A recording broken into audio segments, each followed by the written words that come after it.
Let us begin with a very terse description.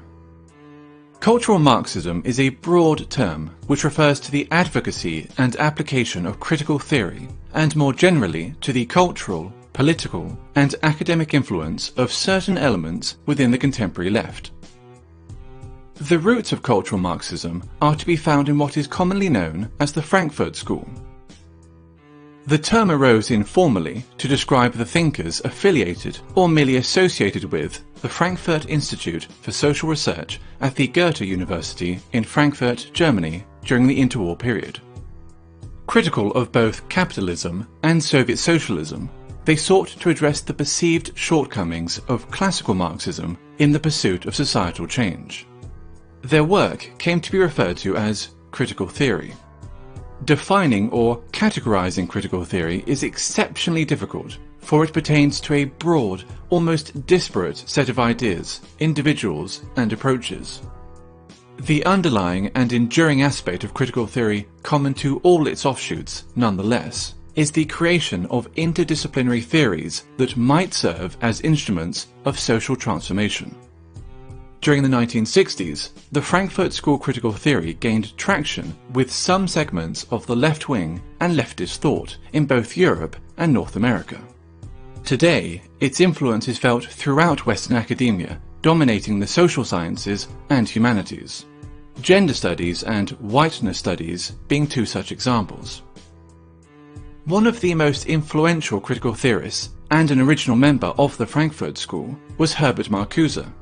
A cursory glance at any paragraph written by Marcuse will set alarm bells ringing for anyone even remotely familiar with the current culture of intolerance on college and university campuses. Consider the following passage from his 1965 essay, Repressive Tolerance. The small and powerless minorities which struggle against the false consciousness and its beneficiaries must be helped. Their continued existence is more important than the preservation of abused rights and liberties, which grant constitutional powers to those who oppress these minorities. Social justice, feminism, neo-progressivism, and post-colonialism, to name but a few, are all movements inspired by or born out of critical theory, and thus all come under the umbrella of cultural Marxism. Be it gender, sexual orientation, family, race, culture, or religion, every aspect of a person's identity is to be questioned, every norm or standard in society challenged, and ideally altered in order to benefit supposedly oppressed groups.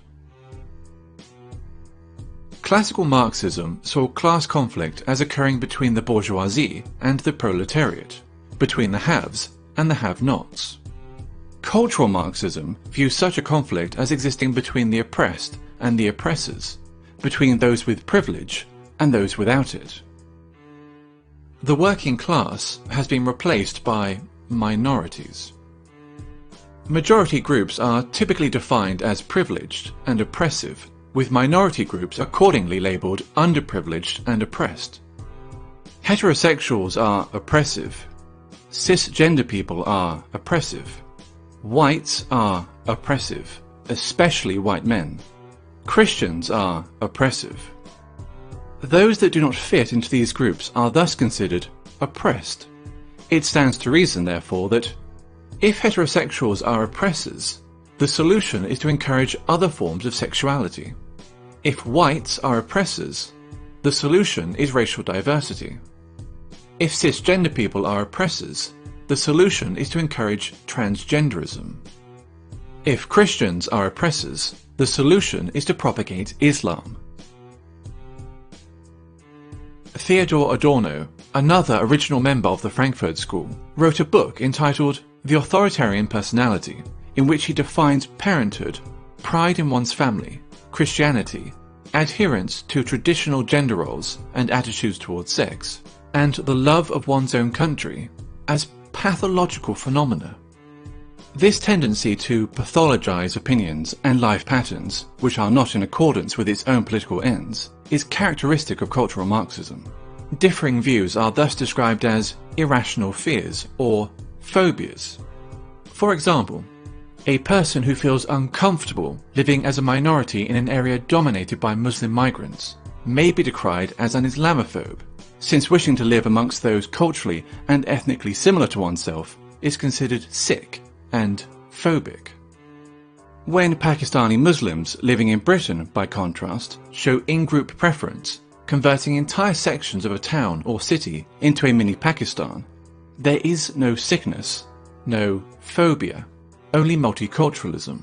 Right. So that was cultural Marxism. Yes, it's cultural Marxism 101. You are on the Issachar hour, and the aim of the Issachar hour is to help you understand the times so that you would know what to do. I think the video was very informative. It was extremely informing, and we probably will have to play that video again, because it was so good.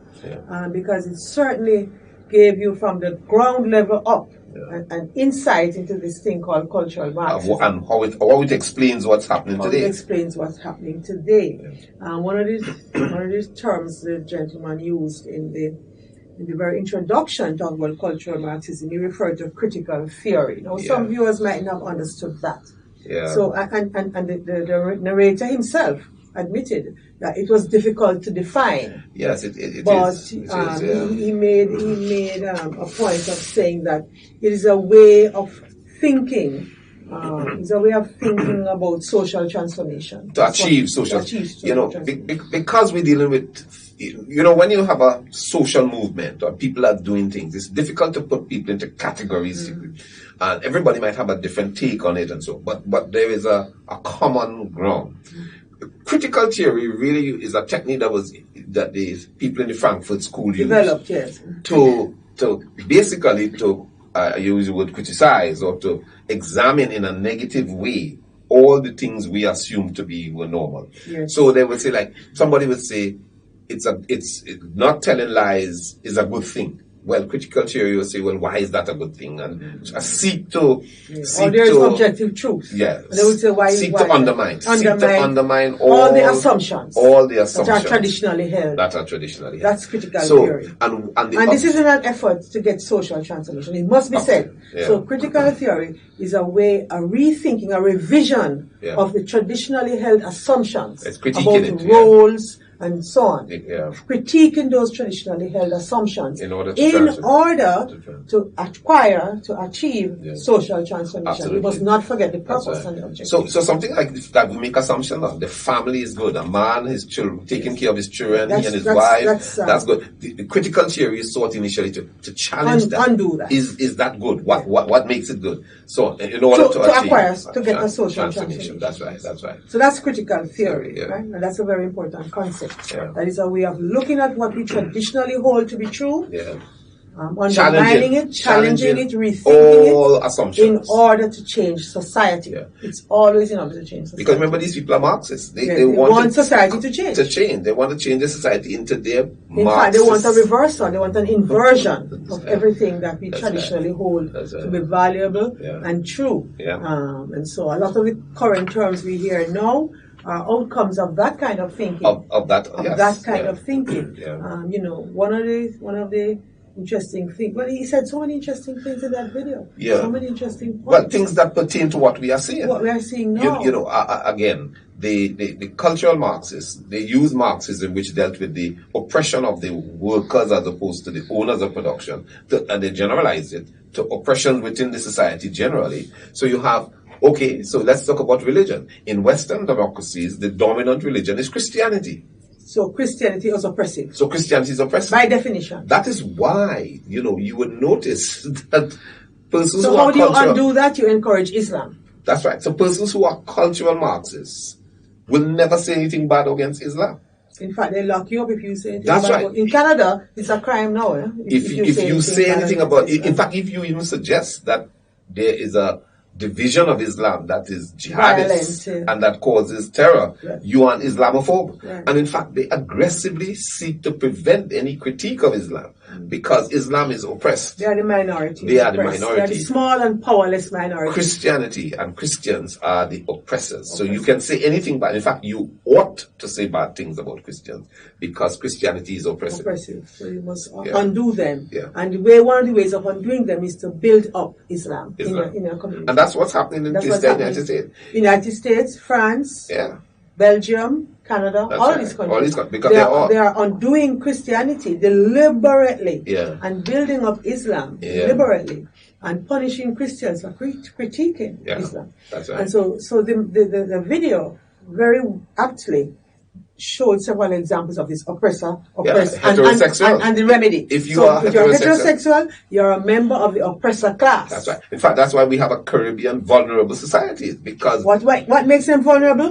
Not being heterosexual. That's right. They have rejected the binary of male-female relationship, and just by that alone, they are vulnerable. And then by that alone, we are the oppressors. And so how do you undo that? You encourage that way of living and over against the other. And remember that this is not being taught in universities as and examined as one would examine different approaches to social organization. This is the ideology. Presented as a status quo and as a norm. This is the ideology of the universities, to which you cannot come and say anything other than that. Yeah. So if you were to go into some of these Western universities where cultural Marxism is the political ideology and the norm of the institution, if you were to say anything contrary to that, you lose your job. Well, for example, one of the terms the gentleman used in the video is the term small and powerless minorities. Small and powerless. Small and powerless minorities must be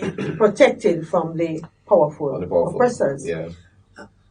Is the LGBT community a small and powerless minority? Well, according to this critical thinking, they would be so defined. Yeah. But let us look at some things that have happened recently and see who is the powerless. Yeah, but for example, Israel Follow in Australia. He put a post on his Facebook page, right?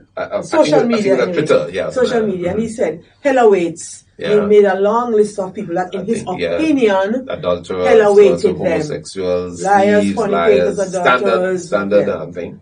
He said hell awaits. So that is his opinion. Yeah. That hell awaits such people. Unfortunately for him, including in the group, were practicing homosexuals. Right? Yes, practicing homosexuals. He included, and for that reason, he was kicked out of his contract of $4 million was terminated, shredded. So who is the powerless minority there? You see, because organizations like Rugby Australia, those are cultural. They operate into cultural Marxist paradigms. They operate clearly, and so they're saying that you are a member of an oppressor class because you're heterosexual. He's Christian. You're Christian and you're heterosexual. And he's a cis. You are called a cisgender. A man who says he's a man. Yes, that's called a cis man. A cis man. Yeah, because cis means same. So if you're a man and you're a man, or you're a special kind of man, you're a cis man. I reject that. I say if you're a man, you're just a man. But anyway. Well, you can't say that in New York. Because New York is cultural Marxist. Exactly. You will be fined $250,000. So this guy, he's heterosexual and he's male. Yeah. That's two oppressing things already. 2 strokes against him. And then he goes and says something like that. He's a Christian to him. He's heterosexual. Heterosexual male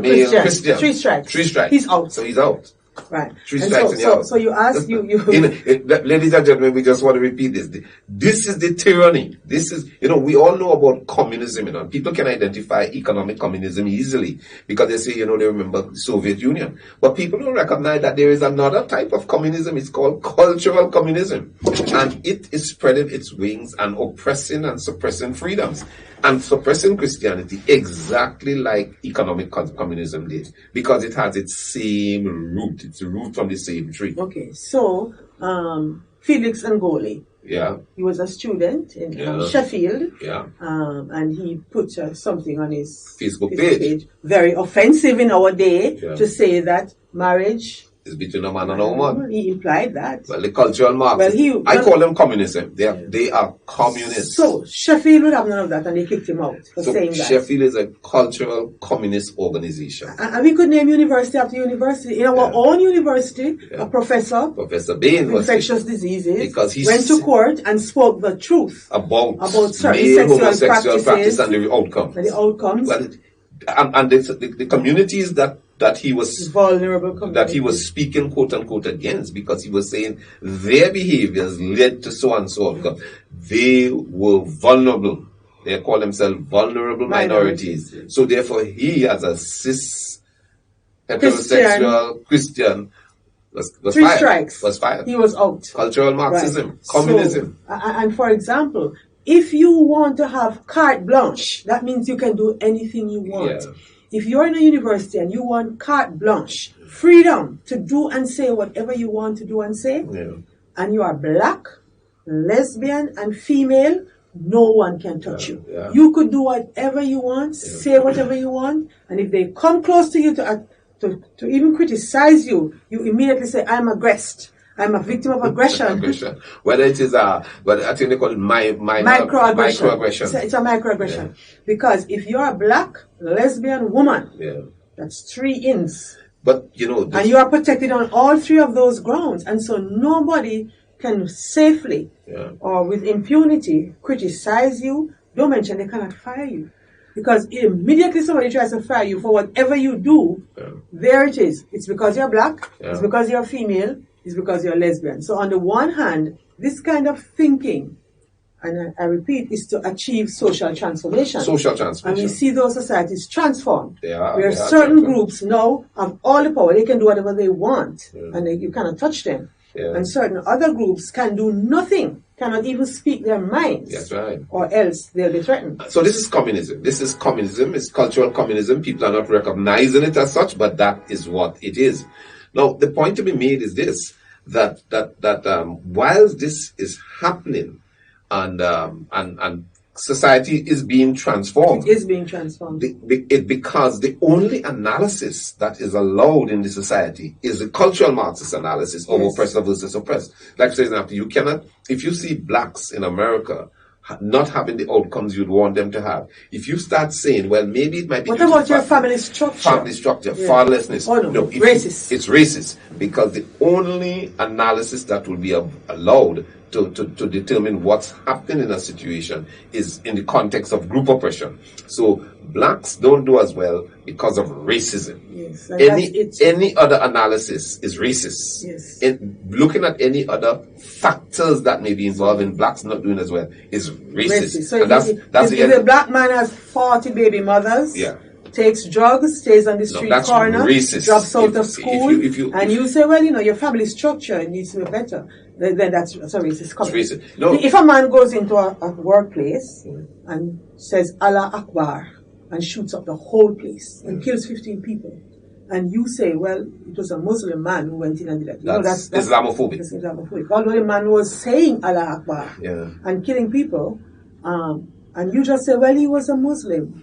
So that's Islamophobic. So this is the analysis that is being forced on the society. It is the only analysis that is allowed, because if you go beyond it, like I say, you are racist, sexist, homophobic, transphobic, etc. That is the type of thing. And of course, these groups are to come together. Like, so you will find that the feminists, the LGBT groups, these are the quote-unquote minorities in what they call intersectionalism. So that to gang up against the power groups. Right. White Christian males, a feminist, LGBT, and so on, must not say anything bad against Islam, any other minority, because that's a minority. No matter what. That's intersectionality. Have to support each and other. They all must resist Christianity, heterosexuals, etc. At all costs. No. So this is the anti-intellectualism that is dominant in Western universities. What I want to make though is that not only is that dominant in this is changing the society, because it is, and that's the whole object of it, to change the society. One of the crafty ways in which it is being given power to do this is that parents are paying for the privilege of exposing their children to this. That's right. This is a particular crafty thing. Is that you pay $70,000 US per year, and you send your child to a university, thinking that they're being educated. You think that they are being educated. How to think, how to analyze, how to look at two sides of an issue. Oh no, not at all. No, they are being sent there at a cost to be indoctrinated. So you are paying for the indoctrination of your children. Absolutely. You are paying to make your children anti-intellectual and to be thoroughly indoctrinated into cultural Marxism. And we're going to let... No, but listen, before we get to... I think we're going to Jordan Peterson next, which is very critical. But before we go to Jordan Peterson, two critical things they said on the last video is that there are now new pathologies being identified. Oh, yes. Well, talk about new pathologies. There are new pathologies now being identified. Yeah. And it will be shocking to some of our viewers what those pathologies are. This is what one of the people from the Frankfurt School... Yes, identified as pathologies. Well, in a world... When you come to worldviews, what is right in one will be wrong in the other. This is why God was careful. The Bible is such a great book. You cannot, he said in Isaiah 5 verse 20, 21, he said, woe to those who call what? Wrong right and right wrong. You must do both at the same time. You have to do both. You cannot call. So just to mention the pathologies that they talked about. Christianity was one. Christianity and patriotism. The family. Love of the country, love of your country and your family. Yeah. Are pathologies now. Are pathologies. So, Jordan Peterson is going to tell us how we as parents are paying for our children to be indoctrinated by dangerous into cultural Marxism by dangerous people. Yeah, let's look at